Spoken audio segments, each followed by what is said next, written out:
Are you happy in your business? Now, I have had my share of emotional ups and downs in my 20 years of being a solo entrepreneur coach. And the patterns I've seen in myself and in my clients is that those downs are usually when I was personally feeling unfulfilled. Sometimes it was because a launch that flopped, and sometimes it was just life and had nothing to do with business. But those ups, oh boy, those are the times when I was feeling my most authentic and completely aligned to my purpose, or when I just felt like I was rocking that work-life balance. I would be thinking I could do this all day long and never feel tired.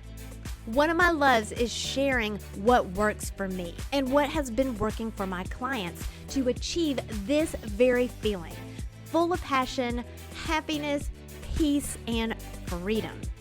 So I decided to create a private podcast for coaches. Maybe you just want to develop better communication skills that boosts engagement, leads to better results, and makes you feel like you're actually making a difference in the lives of the people you serve. Then you're invited too. We talk about this and more in the UBU private podcast for coaches. Whether you're a mentor, a parent, or run a client-focused business, coaching skills benefit everyone and anyone who wants to communicate in a way that builds relationships. Fall in love with your life and business again. Click the link in the show notes for your invitation to join us right now. Then come back and enjoy this episode. You have 3 in there. And I was just floored, devastated, because it's not what I had envisioned. And the more I grow and understand myself, I see why I was so disappointed, which for a long time I felt bad saying, but now I say it openly because motherhood journey is very particular. And I felt like I was losing the spotlight. I was losing who I was by having 3 kids at the same time, because there was just no room for me.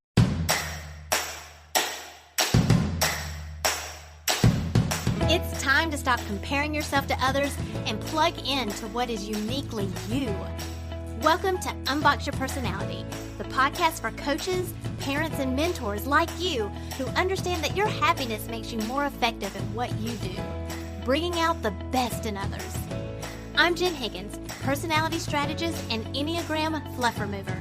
Get laser focused on who you are and who you aren't, so you're free to make the impact you were born to make. And have fun doing it. Your personality is your business. So let's get down to business. Hello, Marta. How are you doing? I am great. So excited to chat. I am excited too. I've been looking forward to this all day today. Yay.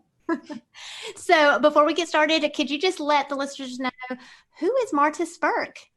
Oh my goodness. In a nutshell, so many different things, so many facets. And we will talk about why there's so many facets too. But I'm originally from Brazil. I started as an entrepreneur at 14 years old. I started teaching English, and I've been obsessed with the English language, with the American culture from a very young age. And it really became evident once I took it upon myself to tutor people English and to actually make money off of it. I went on to get a degree as a translator and interpreter, and I still work as an interpreter for Colorado courts where I live. So languages, cultures, really understanding human beings has always been my thing. And then in 2016, I gave birth to triplets.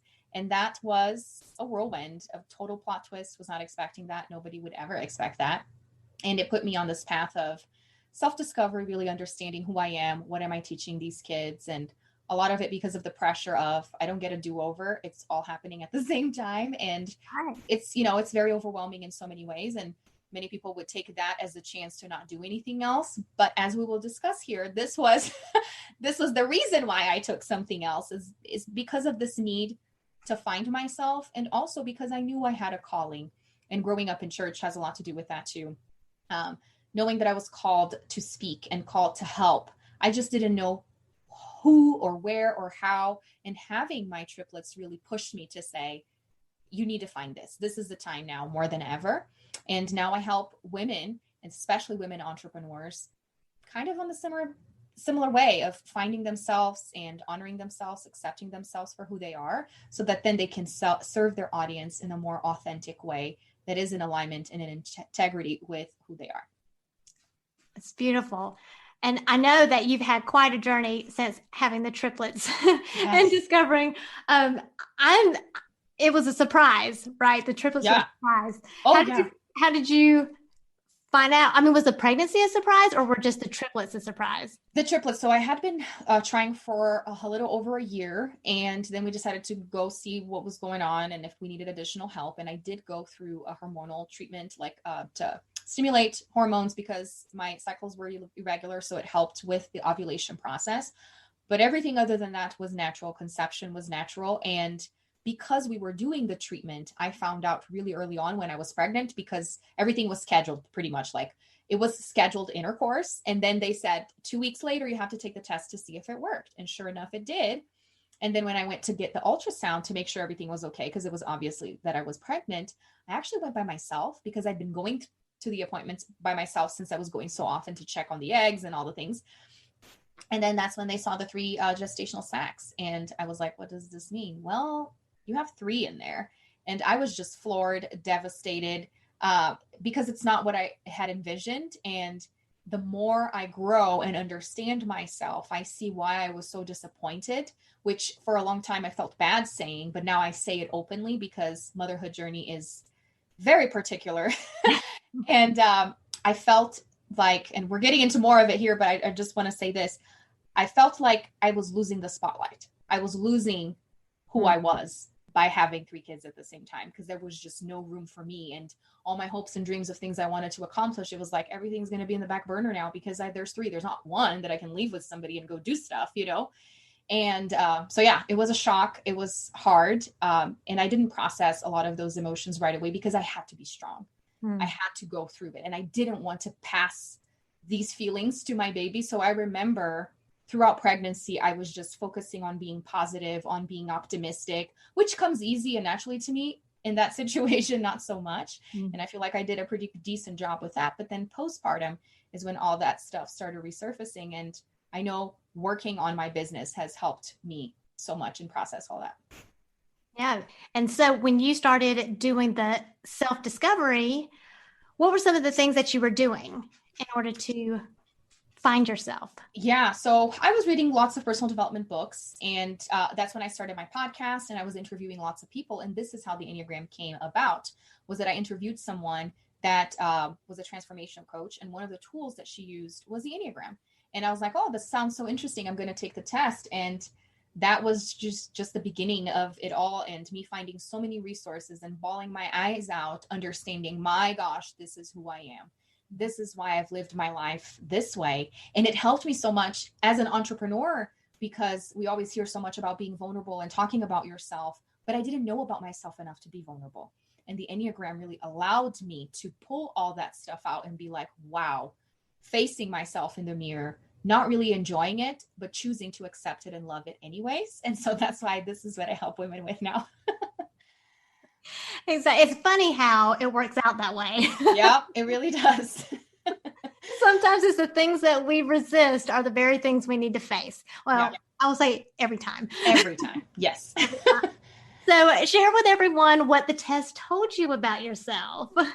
So from the get-go, it was the 3. And before and even after, when I was reading through the types and even asking people, do you think you see me in this, like close friends? They would always say I looked more like a 7. And that, because of the deceptive nature of the 3, it's so easy for me to put on that mask and to be different people and pretend different things. And that's why this process has been so revealing and so amazing, because it's been a process of me being honest with myself so that I can truly be honest with other people. It really starts with myself. And the 3 has that tough time in facing their own feelings, because they're always looking outside of themselves for that validation, for that recognition. And when I realized that I lacked self-love, I was floored. I would never expect that. And, that my sense of confidence was really me seeking for validation, because that's what people would look at me. They're like, oh my gosh, you're so confident. And then realizing this is not confidence. This is just this aggression that comes with this type because I'm so thirsty for that love. And realizing that it was a bottomless pit, that I was never going to find that outside of myself. And it was a void that I had created, a void that didn't exist, but that I had created. And then once I was able to see all of those things, it was like, all right, now we begin the work of learning ways to validate myself. Right. Exactly. This is going to help so many threes. I know it is that are listening. I love that you said that other people said that you looked like a 7, because sometimes we type ourselves based off of what other people who we think know more about the Enneagram. And maybe they do know more about the Enneagram, but they don't know more about you. You know more about you than they do.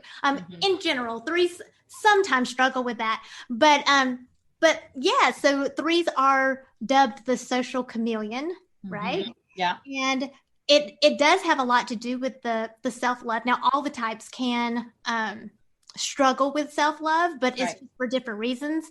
But for the 3, it is that validation. It's wanting to be accepted for who they authentically are, but they don't quite know who they are authentically. Yeah. And so they morph, basically. They morph into who they think the person they're in front of wants them to be. And it's so exhausting. Yes, it is exhausting. In fact, I'm working on I'm having a challenge in a couple of weeks. Nice. And one of the things I said, it's so exhausting trying to adapt your style to other people. So let's try it a different way. And so, because it is exhausting and it's not healthy. No. Not healthy at all. So I love that you even said I had to be honest with myself, because the 3s, like their deadly sin is deceit, right? Yeah. And it's a self-deceit. And the irony is that people, when they look at 3s, they would not guess, oh, she doesn't love herself. That it doesn't look like that. Right. And I think it's because of that chameleon. What do you think? Oh yeah, 100%. And this is what I started noticing in myself, especially being so public and so open with my life because of my business. Once I started sharing these things, people were like, wow, I would have never guessed, or I would have never known. And I started attracting lots of people that didn't feel confident. The ones that are shy, I tend to attract lots of 2s because they're so selfless and they admire my selfishness. And I have learned to see that. That's why it's so nice that we complement each other as types, because what these people see in me as such a strength, to me, now when I understand this, it can be such a weakness. You know, you look at these people that achieve all of these things and you don't understand the emptiness that they feel inside of themselves, because it's never enough. They just want more until you hit that point, that kind of reckoning point of, what else is it going to take you to realize that this is not going to fulfill you, that this is not going to validate you, that it has to start from yourself. Like, what else do you need to do? What huge failure do you need to endure to really get to that point? And to me, I feel like the combination of the triplets, that not that was a failure, but like I said, it was that impossible situation in my head. Like, I knew I had to handle it, and I would, because I'm so, goal oriented. There's no way I'm not going to make this work. I'm going to make it happen. And because what are you going to do if you have triplets, regardless of what the type you are? You're going to handle it. You're going to do whatever needs to be done, but with that resentment within, that this is not what I had pictured for myself. So what am I going to do now? And starting a business and being an entrepreneur, that's a sure way to humble a 3. Really, really good, because it's not studying for a test and acing it. It's not, pleasing your boss and being recognized. There is no one there to pat you on the back but yourself.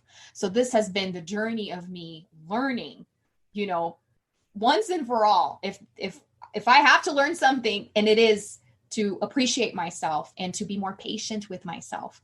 I think that's one of the biggest lessons, that the 3s are always thinking that they should be farther ahead. And it's hard when somebody points out my flaws and my mistakes, because I'm so confident that I can accomplish anything. But it's even harder for me to look at where I am and accept that it's great, because I can do so much more. Yes. Why would I just stay here? And it's in that acceptance and love of myself. So I feel like these two challenges combined, having triplets and starting my own business, have been my path to living a more integrated life, a healthier space of the three, because I'm faced with myself so much, and this is what the threes need, is to really take a good look at themselves and realize I can't do it all. And that's okay.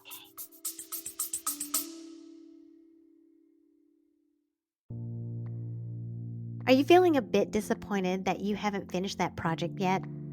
Are the kids' schedules impacting your business? Or are the demands of your business affecting your relationships at home? Maybe you need a magic formula for that work-life balance before your fire gets so dim or it completely burns out. I've been there. There was a point in my life where I was juggling 2 businesses and homeschooling and had personal health issues. There was barely time to even connect with myself, much less connect with my husband. When I was finally officially diagnosed with ADHD, I felt like that explained everything. I had a new perspective and started approaching things in a new way. So I created a guide containing 20 tips that I personally use, and they have worked for me for helping me stay on course with my goals. Now, you might not have ADHD, but I bet you can relate to having a million distractions during the day. So if you're ready to stop procrastinating or stop being hard on yourself for missing yet another deadline, self-imposed or not, go ahead and download the guide at powercoachjen.com. If you just find one tip from the list that helps you move forward today, you will be so glad you took the time to read it. Go to powercoachjen.com and download the guide right now.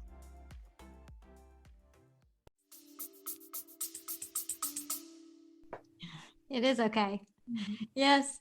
And I just want to kind of compare everything that you're saying with the type 7, just in case someone's hearing this and they're really relating to it, because the type 7s can, and the type 8s, they can feel that same way of wanting to do more and accomplish more and feeling compelled to do that, but it's for different reasons. Right. So for 3s, it's more of an emotional need. And if 3s don't meet that need, there's shame involved with that, a guilt feeling. I guess shame's a better word than guilt there. But for 7s, it's more of an anxiety. So I feel calm. I'm a 7. So I feel calmer the more I achieve, the more I do. But it's not necessarily for an emotional need. It's to calm myself down so that I feel safe and secure. So it's a security issue. And then for 8s, it is to make an impact. They feel like they have to do and do and do. And if they can't do all the things that they want to do, they're angry about it because they know that they're strong and they're powerful and that they're capable of doing it. And so just to juxtapose those are the different aggressive types from the different triads. And so I like to teach the triads because if we don't, sometimes we can get lost in these similarities and think that we're one type versus the other and really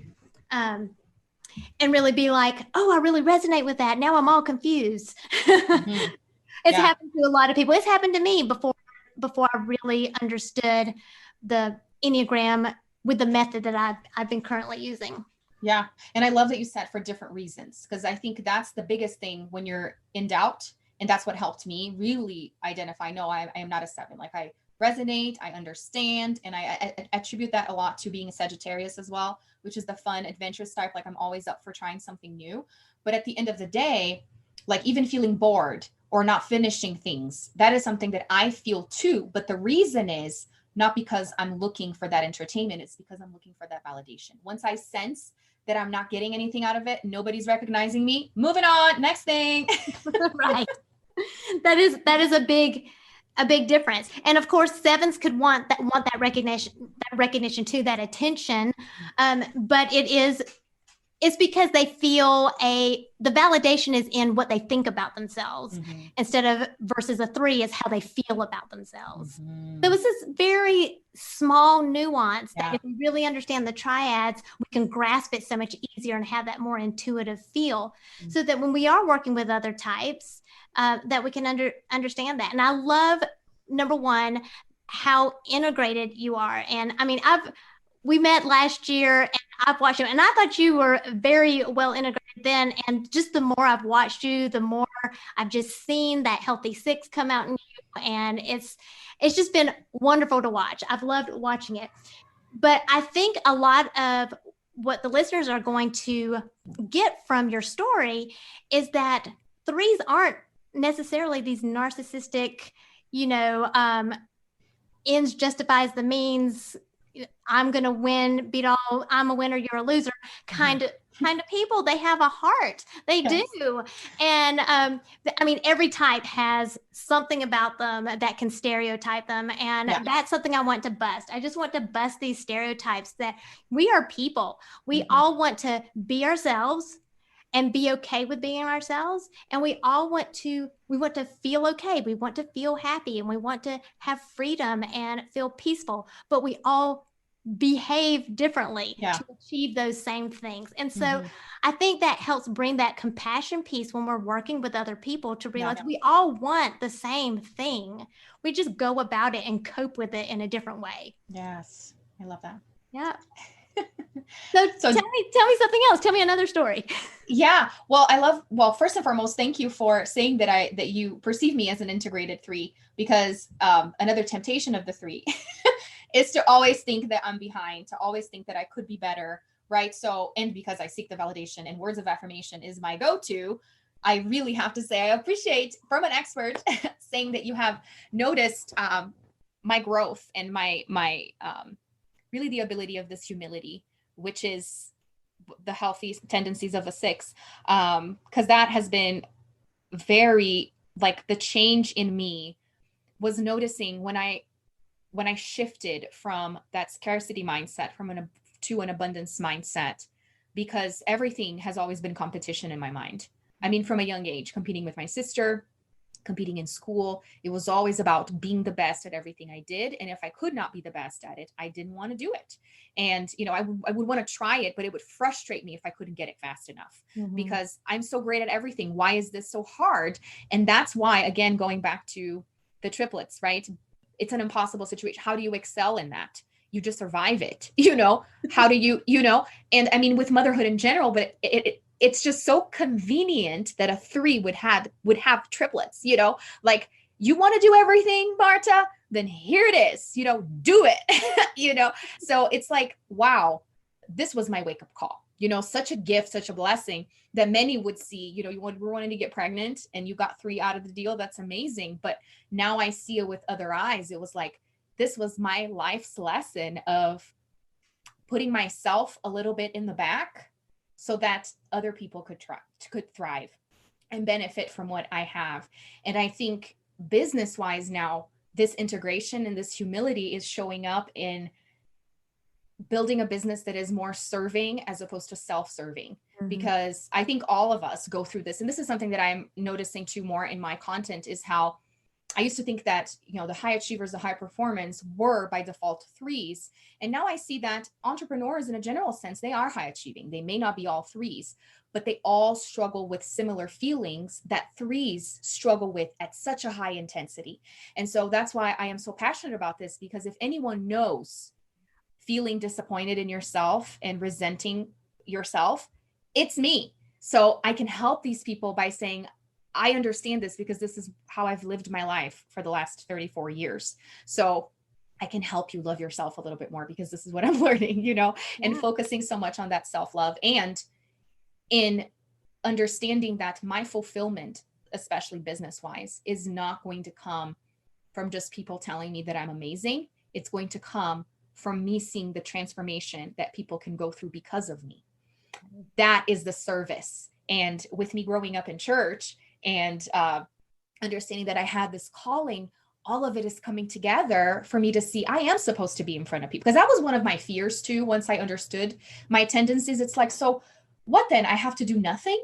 And then understanding that the 9s, right, is like the depressed state or the unhealthy state of the 3. It's either all or nothing. I'm either doing everything or whatever. I'm closing up shop, not doing anything because it's not working. Instead of meeting yourself in the middle and understanding that there can be a balance, right? I can forfeit some of the stuff. And usually now I'm seeing the stuff that I can forfeit is the stuff that is self-serving, because it's not going to get me anywhere. So now I can look at all the million plates that I am juggling and balancing and be like, oh, is this for my own benefit? Drop it, right? Because it's not going to fulfill me. I used to think that it would. So that's why I pursued it. And now as I understand more about myself, I see I can let it go. It's not going to make that much of a difference. In fact, it's going to hurt me more than help me. Yes, yes. Now, you said something interesting, so I want to make a point. Yes. You said that the 3s go into 9, and you used the word unhealth. Is that the word you used? Unhealthy. Yeah. Unhealthy. Go into the 9. So it could be yes and it could be no. Okay. So the way I view it, and the way not every Enneagram expert agrees with this, okay. But from my experience, I see it and it makes sense that we have 2 different continuums. We have stress and security, and we have health and unhealth. So, you took my mini course that yes. I talk about the ladder of awareness, and that's our health and unhealth. And that's going up and down our ladder to get out of our box. But these arrows that go to stress and security, they are, those are things that we can't really help, because stress is going to come. Yeah. We can't really make decisions about when we're going to be stressed and when we're not going to be stressed. It's kind of like, if we have an accident and we get cut, we got cut. Yeah. We can let it heal and be healthy, or we can pick the scab off of it and let it get infected and be unhealthy. So it's kind of the latter becomes a choice, but the arrow's not necessarily. Okay. So to encourage you that if you do see 9 traits in you, we can use that as a red flag. Okay, how can I choose a healthy response here, or am I choosing an unhealthy response? Because one of the blind spots really is the healthy traits of our stress number. What are the healthy responses that we can have when we are in stress? We grow so much from that. So much from that. And to the same point, we can also have unhealthy traits of a 6. Right. That's interesting. Okay. I'll dig through that and pay more attention. Yeah. And I think it gives us hope, because sometimes when we start, so like for me, I'm a 7. When I start hearing myself shoulding in my 1 and be like, oh, I should have done that. I could really shame myself and be like, oh, I'm in my 1. I must be unhealthy. No, I'm in my 1. I'm under stress. So wake up call, red flag, I'm under stress. What is stressing me out? How can I respond to this in a healthy way with boundaries? Okay. Does that make sense? Oh yeah, totally. Totally makes sense, because it's not looking at the ladder, but looking at the stress over there. Okay. No, I love that. I'm going to have to pay closer attention to it. Yeah. Because stress is going to happen. Oh yeah. Right. When you have triplets and a husband who broke his arm or broke what did he break? He broke his collarbone. His collarbone. Yep. So that's definitely testing me. What the work was he doing? He was riding his 1 wheel after work to de-stress. And then, of course, he took it too hard and couldn't run it off because he was going too fast. So, oh, the need for speed. The need for speed. Oh, goodness. Well, I'm sorry. You have to go through that. So how was that testing your 3? Also, in the sense that I can't do everything that I want to do, and it feels so constricting, and I see myself getting stressed out, and the temptation of either being bitter about it, or I'm just not going to do anything then. Screw it all. And instead being accepting of a situation that it's just a season and that the world is not going to end. I just got to focus on what needs my attention right now, instead of how I want to put myself first in this situation and how my needs are more important in this situation, because that's usually what I end up doing is looking at where I'm needed and accepting that whatever is going to come, like good things that I want for myself that I have to hustle and go after, that they're going to come to me regardless. And this has been the biggest challenge for me, because I'm such an aggressive type of, I'm going to make it happen. If there is no door, I am going to literally hammer the wall down and create a door for myself. And I've always prided myself in this because people admire it. So I'm like, man, I must be onto something, but I didn't realize until having triplets how stressful that is for me, how unhealthy that is for me, not only for me as a person, but for my relationships, when I'm forcing things over and over again. And for what? What am I getting out of the deal if I'm stressed and if I'm not going to feel fulfilled 5 minutes after accomplishing it? It's like, is it really worth it? Kind of weighing things down a lot more. And again, being more patient with myself and with everybody around me, instead of having to bulldoze my way through everything. Yeah, I love it. So I'm hearing lots of healthy 6 and healthy 9 as you're processing that. Oh, so that's good. With 6s want being okay and actually preferring, 6s prefer to be behind the scenes and being in the background. They want to serve, but from the backseat. And 9s being the go with the flow. Right. I'm just going to go with the flow because I know everything's going to work out, and I can trust in the process. Let's not, why bother when it's all going to work itself out? Yeah. Oh, I'm so happy we're having this conversation right now, because it's really validating how I feel so different about this. Because I remember when the pandemic hit, I was about to lose my SHIT, like literally, because everything went off the rail. Like I had my kids in school. I was running 2 businesses at the same time with my interpreting and with the coaching. Like I had all this time in the world. And then all of a sudden, everything got stripped away of me. It was like the do-over of when I first had triplets. It's like, are you freaking kidding me right now? I just reestablished myself after 3 years. Now I go through it again. And now that we're talking about it, it makes so much sense that I was able to make 2020 my best year yet, not only in my personal life, but in my business too, because I have had this knowledge and I understand it a lot more now than I did before. But it was a glimpse of what I'm describing here now is what I went through last year, when I felt like, that rug got pulled from under my feet. And what was I going to do? And I didn't give up. I had to modify, but I didn't give up, and everything still worked out. That's right. Because 3s are like, I have plans. Yeah. Exactly. I was so devastated. Excuse me. How rude. Yeah, how rude. And I made it work anyway. So this is like really the comfort that I have, that I want to make it a point to remind myself of, that I am going to make things happen regardless. Like there's just no way that I'm not going to do the things that I'm meant to do, because hello, it's me. I always make it happen. So in reminding myself of that, I can let the foot off the gas when it's needed, because of my family or because of the times or because of whatever, because at the end of the day, it's going to happen. No, nothing and no one is going to stand in my way of fulfilling my calling and making things happen. And that's why I believe I was trusted with this calling, because it doesn't matter what happens. I'm going to see it through. That's right. It's going to happen regardless. Yes. I love your belief. Absolutely love it.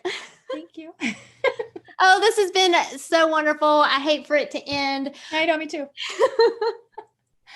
Talking about it for hours. I'm going to have to re-listen to this whenever I'm like in one of those moments. I'm going to skip to the part where you say, "You're doing great, Marta." Just bookmark that. We'll create a little sound bite and you can just have it send it to me. That'll be helpful. So just let everybody know where they can find you online. Yeah, so I'm all social media platforms as Marta Spirk. I have my podcast, The Empowered Woman Podcast. I have my membership for women entrepreneurs, and we chat all about personal growth and business growth, content creation that is in integrity with yourself and that is vulnerable and authentic. And it's called The Empowered Woman School. So you can find all the information on my website, martaspirk.com.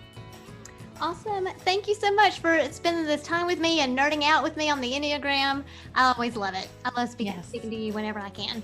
I know, me too. It's such a pleasure. Thank you. Thanks. Thank you for listening, subscribing, and reviewing the Unbox Your Personality podcast.